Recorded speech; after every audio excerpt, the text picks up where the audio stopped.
Kerala state transport workers union INTUC Kanhangad unit വാർഷിക general body യോഗം മാവുങ്കാലിൽ സമാപിച്ചു. DCC വൈസ് പ്രസിഡന്റും KPCC മെമ്പറുമായ BP പ്രദീപ് കുമാർ യോഗം ഉദ്ഘാടനം ചെയ്തു.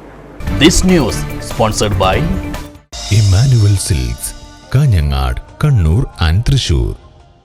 കാഞ്ഞങ്ങാട് പട്ടണത്തിൽ കാൽനട യാത്രക്കാർക്ക് റോഡ് മുറിച്ചു കടക്കാനായി എസ്കലേറ്റർ ഉൾപ്പെടെയുള്ള മേൽപ്പാലം നിർമ്മിക്കണമെന്നും ഇതുവഴി ഗതാഗതക്കുരുക്ക് ഒഴിവാക്കണമെന്നും Kerala state transport workers union INTUC Kanhangad unit വാർഷിക പൊതുയോഗം പ്രമേയത്തിലൂടെ ആവശ്യപ്പെട്ടു. മാവങ്കാലിലെ ബാങ്ക് ഹാളിൽ വെച്ച് നടത്തിയ യോഗം കാസർഗോഡ് ജില്ലാ കോൺഗ്രസ് കമ്മിറ്റി വൈസ് പ്രസിഡന്റും KPCC അംഗവുമായ BP പ്രദീപ് കുമാർ ഉദ്ഘാടനം ചെയ്തു. നിങ്ങൾക്ക് ജോലിയിലുണ്ടാകുന്ന അധിക ഭാരം, ജീവനക്കാരില്ലാതെ വരുമ്പോൾ ട്രിപ്പ് മുടങ്ങുന്ന ഒരു പ്രയാസം, അതിനപ്പുറത്ത് കേരളത്തിലെ 20,000 ചെറുപ്പക്കാർക്ക് കഴിഞ്ഞ 8 വർഷത്തിനിടയിൽ കിട്ടേണ്ട ജോലിയാണ് ഇല്ലാതെ പോയത് എന്നുള്ളതാണ് ഏറ്റവും വലിയ ദുരന്തം.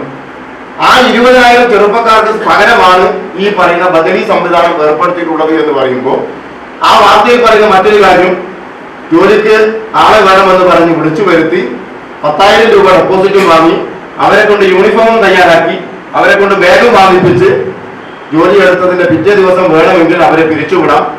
യൂണിയൻ നേതാക്കന്മാർക്കോ ഭരിക്കുന്ന ആളുടെ അതിന്റെ തലപ്പത്തിരിക്കുന്ന ആളുകൾക്ക് അപ്രീതി ഉണ്ടായാൽ പിറ്റേ ദിവസം വരണ്ട എന്നുള്ള ഒറ്റ വാക്കിൽ 10,000 കൊടുത്ത് 10,000 പോയി വാങ്ങിയ യൂണിഫോമും വെറുതെ ആകും, ബാഗും വെറുതെ ആകും എന്നുള്ള രീതിയിലേക്ക് അവരെ പിരിച്ചുവിടുന്ന രീതിയിലേക്ക് കാര്യങ്ങൾ പോകുന്നു എന്നാണ് പറഞ്ഞത്.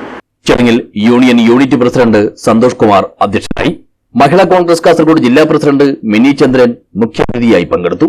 യൂണിയൻ സംസ്ഥാന vice president Biju John, INTUC ജില്ലാ vice president MV Padmanabhan, union ജില്ലാ പ്രസിഡന്റ് അബ്ദുൽ ജലീൽ മല്ലം, ജില്ലാ സെക്രട്ടറി വിനോദ് ജോസഫ് എന്നിവർ സംസാരിച്ചു. Union unit secretary P Sreenivasan സ്വാഗതവും ട്രഷറർ C അനിൽകുമാർ നന്ദിയും പറഞ്ഞു.